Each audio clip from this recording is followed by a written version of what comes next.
So here Godzilla Ultima is actually pulling back my camera here a little bit just so we can get the full crew in shot with all the Funko Pops of the Godzilla Singular Point line with Godzilla Ultima himself, the Godzilla Ultima with Heat Ray, and the May Camino with Pelops 2. And you can definitely see what I mean by these two being just too small when they're even smaller than Pelops 2. And I know it's not to scale because realistically, Pelops 2 doesn't really have a scale. Pelops 2 is an AI.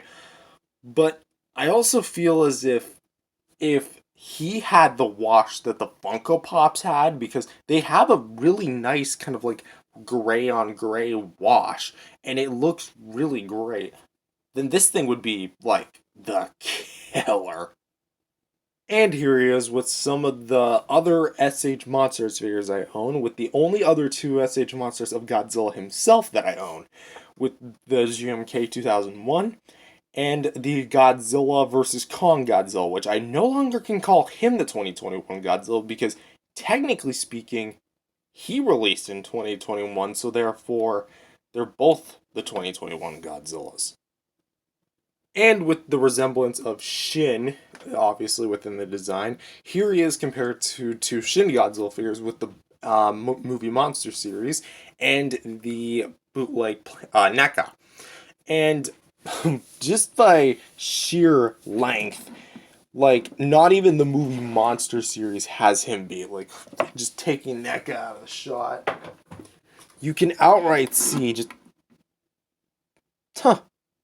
That was the first time that the socket popped off. But just just even like the tail itself is just way longer than even the entire figure. Like, that's how long we're dealing with. And for the last bit of size comparisons, here he is next to the NECA Godzilla 2014, my version, still my all-time favorite figure in the entire collection, and the Playmates Godzilla 2004 from the Toho Classic Series line, 6-inch version. And overall, what do I think of this figure?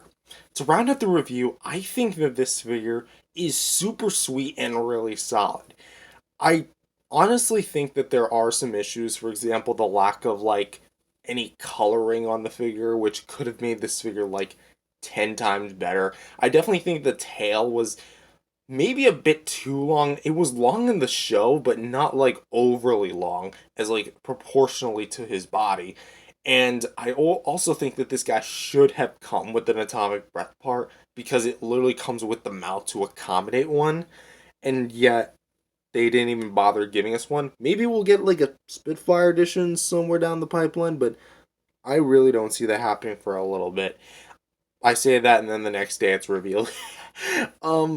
But I think as a whole, especially like on the eyes, that's a bit of a dud, but again, for what's here, it's certainly great. And I honestly do recommend this if you can find it for a good price. If you find it for more than its retail, don't even think about it. It's not worth that much. Especially with all like the hollowed out plastic and such. I know that's how MonsterArts engineer their joints, but I like my figures a little bit more solid. And I don't know, it just bugs me seeing like one part of the figure and then you can look straight through. But again, that's all I really have to say on this much more longer video package than it was anticipated to be. But hey, thank you guys for watching this video. If you guys liked it, definitely subscribe to the channel. Believe in Jesus, accept Him as Lord and Savior today. Spread the gospel, and I'll see you guys in the next video.